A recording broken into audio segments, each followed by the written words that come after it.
Bonjour, dans cette vidéo, on va faire une démonstration qui est au programme, en terminale.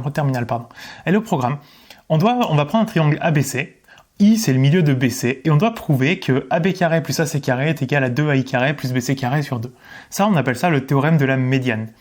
Mais là, ça paraît un peu compliqué dit comme ça de le démontrer, tout simplement parce qu'on n'a pas de figure.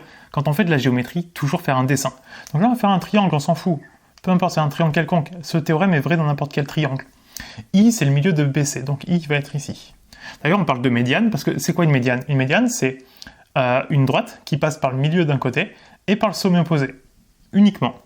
Il n'y a pas d'importance, que ce soit perpendiculaire ou pas ici, on s'en fout. D'ailleurs, si c'était perpendiculaire, on aurait une hauteur. La hauteur, c'est la droite qui est perpendiculaire à un côté et qui passe par le sommet opposé. Mais bon, globalement, sur mon dessin, on a la médiane ici. Maintenant, si on veut démontrer l'égalité, imaginons qu'on parte par exemple du côté gauche, AB carré plus AC carré.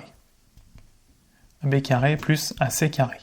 Là, c'est un peu compliqué parce qu'on a du A, B, C, mais on voudrait introduire du I pour arriver au côté de droite. Comment est-ce qu'on peut mettre du I? Parce qu'on pourrait faire, c'est peut-être utiliser la relation de Schall. Parce que quand on a du AB carré comme ça, on pourrait très bien faire un petit détour, faire du AI plus IB. Mais pour ça, il faudrait passer par des vecteurs. Là, écrit comme ça, c'est des longueurs. Il n'y a pas de flèche au-dessus, c'est des longueurs. Donc, il va falloir qu'on décompose, mais à l'aide de vecteurs. Ce qu'on peut dire, c'est que vecteur AB, on peut l'écrire comme vecteur AI plus vecteur IB. On a tout ça. De la même façon, notre AC, on peut très bien l'écrire AI plus IC. Mais maintenant, comment introduire des vecteurs dans cette relation-là? Il faut savoir que une longueur au carré, AB carré par exemple, c'est juste quand on a fait le vecteur scalaire lui-même. Donc ça, c'est comme si on avait AB scalaire AB plus AC scalaire AC. En fait, le scalaire, c'est juste la multiplication des vecteurs. Vous prenez une longueur, vous multipliez par elle-même, ça la met au carré. Et un vecteur scalaire lui-même, ça met sa longueur au carré. C'est la même chose. Mais AB et AC, on vient de les décomposer, donc on peut les décomposer au-dessus. Ça, on va mettre hop comme ça. Ça nous fait donc au-dessus. AB, on vient de dire que c'était AI plus IB, scalaire lui-même, AI plus IB. Et à côté, on va avoir AI plus IC, scalaire AI plus IC. Et ici, on remarque du A plus B fois A plus B, identité remarquable. Les identités sont totalement vraies pour les produits scalaires.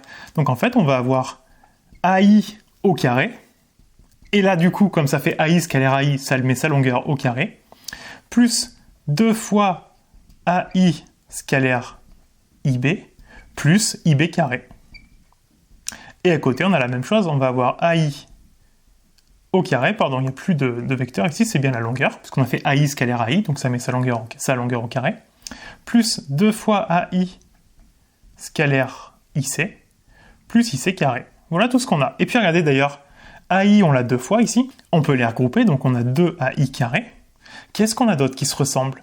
Les IC carré, on a IC carré à la fin, IB carré ici, on s'en occupera peut-être après. Et là, on remarque une chose, c'est que le 2AIIB et le 2AIIC, quand même, dans la façon de les écrire, ils se ressemblent beaucoup. Il y a juste un B qui a été remplacé par un C.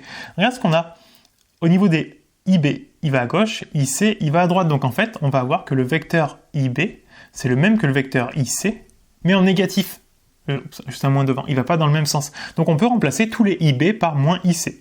Ce qui fera donc 2 fois AI scalaire moins IC, hop, plus IB carré, le plus AI, donc on l'a déjà pris en compte devant, plus 2AI scalaire IC, plus IC carré. On a tout ça. Et puis regardez ici, 2AI fois moins IC. Alors quand il y a un moins dans un calcul, on peut le mettre devant, c'est 2 fois moins 3, c'est pareil que moins 2 fois 3. Il n'y a pas d'importance de où il se trouve. Donc là, c'est comme si on avait moins 2AIIC, et puis là, on a 2AIIC.